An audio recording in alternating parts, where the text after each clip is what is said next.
começo fazendo uma pergunta extremamente pertinente. O que foi que mudou de 2022 para 2023? E eu mesmo respondo essa pergunta, tá? O que mudou é que em 2022 existia uma campanha. E em 2023 nós temos aqui um mandato. Na campanha foi falado que o governo pagaria perdas inflacionárias. Não se falou que isso estava condicionado a regime de recuperação fiscal. Foi a palavra do governador. E agora tudo mudou. Assim como mudou também quando ele disse que não votaria jamais aumento de imposto e aprovou recentemente o aumento do ICMS. E eu me recordo que no início desse ano estava em conversa dentro de uma sala com o governador Romeu Zema, Sargento Rodrigues, que está aqui, deputado, estava comigo também, e nós pedimos a recomposição das perdas inflacionárias da segurança pública, no valor de 35,44%. E ainda demos a seguinte sugestão para o governo: vamos parcelar.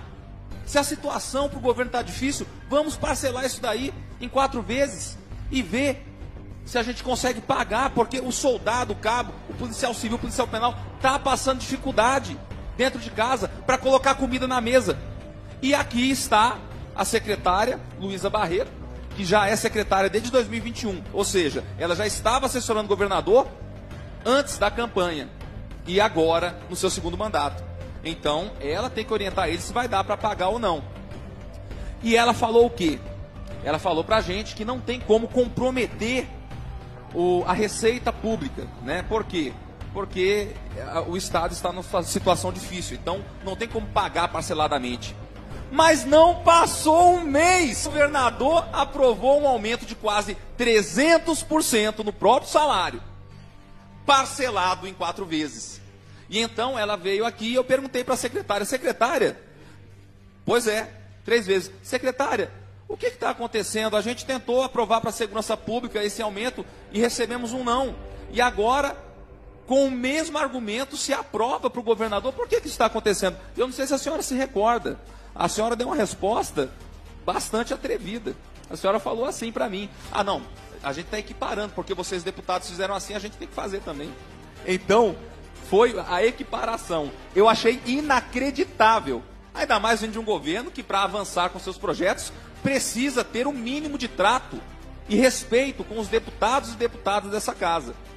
Então, é importante trazer isso aqui, essa elucidação, e saber o quê? Se eu posso ou não confiar no que o governo diz. Porque olha aqui, o que está previsto nesse projeto é 6% de recomposição em 9 anos, sendo parcelado em 2 vezes, 3% em 24 e 3% em 28. Gente, isso é desumano. Só a inflação do ano passado é de 5,75%.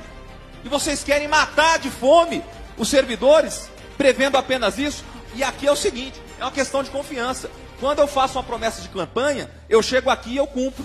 Eu expliquei para o governo que eu jamais iria votar o aumento do ICMS, porque foi promessa minha de campanha. Eu falei, eu não voto aumento de imposto. E não votei. Agora, o governo falou uma coisa, depois fala outra. E eu tenho que acreditar que o governo vai honrar com a recomposição das perdas inflacionárias da segurança pública, que não vai deixar os servidores passando fome, sendo que ele já falou que ia pagar a recomposição e nem a do ano passado não pagou. Está dando calote. E eu tenho que confiar. Eu vou deixar clara a minha posição aqui. Eu só voto, aliás, eu só discuto, só começo a conversar a respeito de regime de recuperação fiscal se a recomposição das perdas inflacionárias da segurança pública forem pagas adiantadamente. Se não for paga adiantadamente, não tem conversa, porque não tem confiança, porque não tem palavra. Aí depois me vem o vice-governador de Minas Gerais e me dá a seguinte declaração recente, saiu no jornal: não aprovar o regime de recuperação fiscal significa entrar em colapso. Ei! Não coloca essa culpa na Assembleia de Minas, não. Ou será que não existe, por acaso, legislação para parcelar a dívida do Estado com a União? Isso não existe?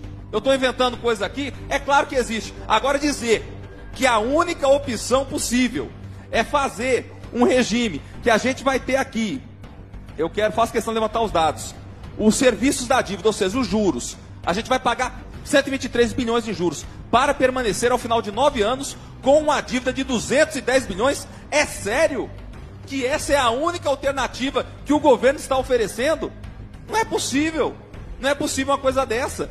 Então aqui, a gente precisa ter sim um debate sério, mas não colocar nas costas do Poder Legislativo algo que é totalmente contrário e dissonante com o discurso do próprio governo. Ou o Estado de Minas está nos trilhos ou não está. Se essa conversa, se essa abordagem fosse logo no primeiro mês ou no primeiro ano, após o governo do Fernando Pilantrel, desgoverno do PT, que esse sim foi o pior desgoverno da história de Minas, eu aceitaria acreditar que o regime de recuperação fiscal era a única alternativa plausível. Mas esse aqui não é o caso. E eu repito, a confiança na palavra morreu. Para conversar a respeito desse assunto, tem que conversar primeiro em pagar a recomposição das perdas inflacionárias da segurança pública. Do contrário, a gente está vendo aí um governo negligente que mente que nem sente. Não tenho pergunta nenhuma para fazer. A direita vive em Minas Gerais.